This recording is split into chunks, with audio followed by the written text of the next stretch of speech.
Hello, good evening. My name is Jasmina Preston, and I'm going to be presenting this presentation with Miss Laci Garcia. We're going to be talking about air pollution and how it's linked to cancer in the head and also in the neck. Next, I will show you a video of my partner, Miss Laci Garcia, and she's going to further explain air pollution. Alrighty, here's the video of Miss Laci Garcia presenting air pollution being linked to cancer in the neck and My group head. chose the I hope topic you of guys rising enjoy. HNC or head and neck cancers cases due to air pollution. We chose this topic and we thought it was newsworthy because air quality affects all of us, not just me, not just you, not just your family, but everybody in the world. This air cycles through our body, helps us to maintain a healthy life, and if our air quality is bad, then what more can we do with that? So that is why we thought it was newsworthy, just get the word out. Maybe it'll help improve air quality. Um, Air quality is measured in PM, which means particulate matter. This is a well-known risk for all types of cancers. Um, in this particular case, PM 2.5, which means basically air particles that are 2.5 micrometers or less in diameter.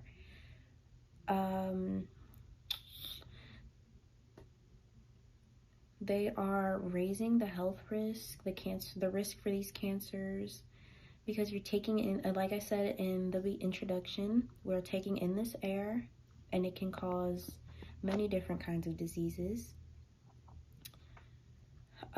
Studies are showing higher PM 2.5 levels are consistently being associated with early stages of HNC, aka head and neck cancers, and this risk has only been increasing over time. 5 years was a more specific one I saw in the article, with the risk being up to 24%. And over 5 years, that's not a lot of time at all. And weirdly enough, 0 to 20 years shows 15 to 16%, which also isn't too low of a risk, especially when it comes to cancers and other things like that. These air pollution concentrations are only rising, and we are in critical need to improve the air quality around us, not just for ourselves, but for our families, our communities, and just for the whole planet, especially in high-risk communities, high-risk areas. As for applying this to my life, as someone who needs air to survive, I think it is extremely imperative that we improve air quality.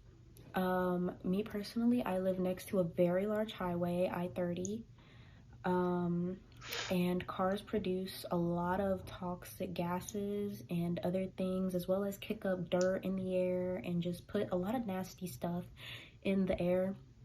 And being so close to it, we breathe that air, and it's more direct because someone that lives maybe in Lake Highlands, not near a big highway, they wouldn't get the effects as quickly as I would living next to the highway.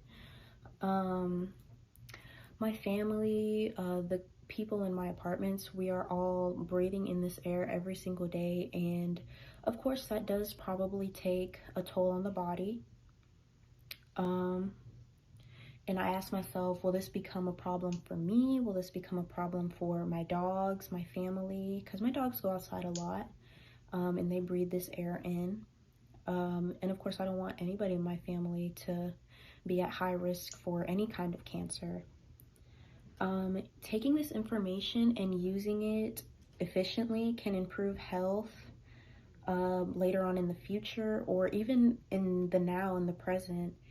And it can improve wellness of everyone around us and prolong life.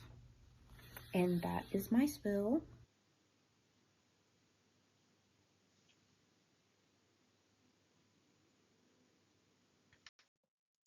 Alrighty. I hope you guys enjoyed that information that Miss Laci Garcia provided. I'm going to piggyback off her information that she gave you. I know it was a lot of knowledgeable information to take in, and I'm just going to give you a little extra. So, the definition of air pollution, which I'm sure we all know what air pollution is, but just in case some of us don't. So, air pollution is the presence in or introduction into the air of a substance which has harmful or poisonous effects. It is the contamination of the indoor or outdoor environment by any chemical, physical, or biological agent that modifies the natural characteristics of the atmosphere. And below, I just have an image of, two boys holding like a paper towel or like some type of cloth over their nose and mouth. I'm assuming that's more of like a harmful environment, trying not to breathe in the air or.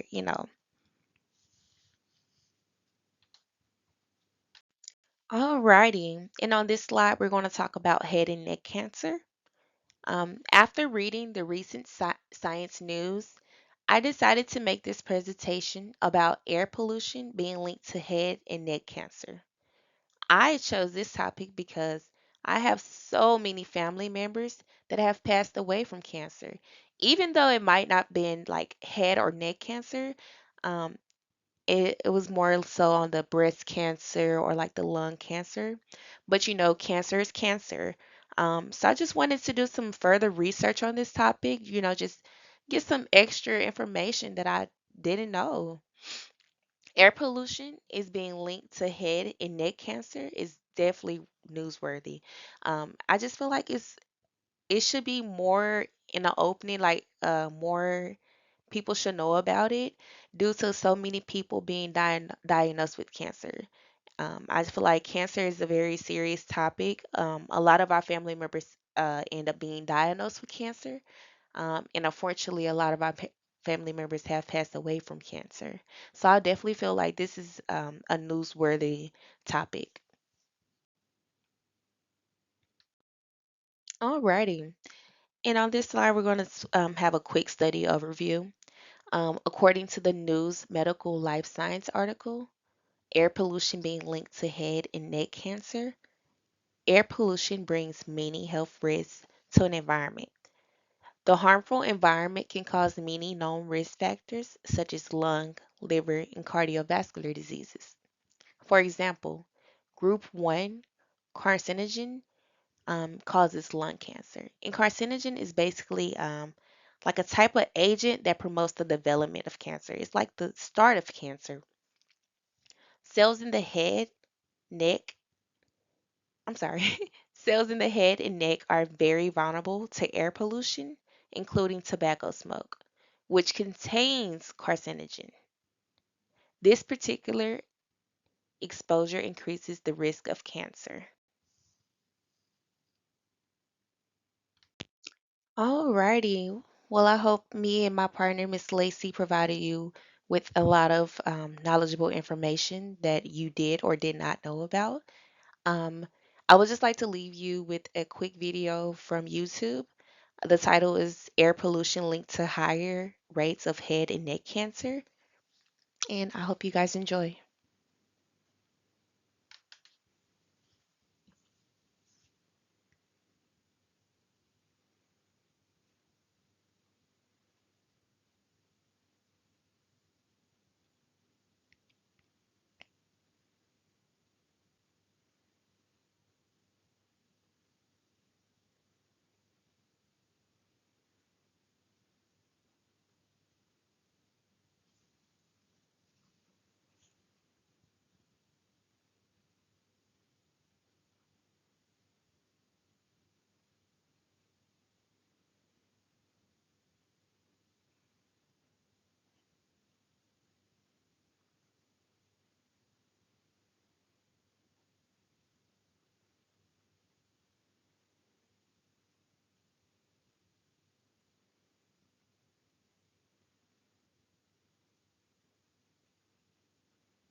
Alrighty, I hope you enjoyed that quick video just on air pollution being linked to No, not air pollution, sorry.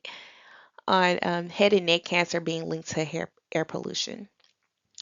Um, it was a lot of not knowledgeable information that I did not know anything about. So hopefully it was something new that you learned from myself or from my partner, Miss Laci, or from the video that I just showed you. Um, Next, I'd like to just show you the reference that we use to make this presentation. Uh-oh, just a moment. Alrighty. This slide just shows the APA style reference sheet. Me and my partner both use the first reference, and I used the second reference came from the YouTube video. Once again, thank you for just watching, taking the time out to look at our presentation. It took a lot to make this presentation. I hope it was very knowledgeable. I hope you learned something from it that you can pass along to someone else to hopefully make this environment a clean environment that I can live in, you can live in, and that we can continue to raise our kids up in. Um, and thank you. I would ask if you have any questions, but unfortunately, this is a virtual presentation. Have a good one.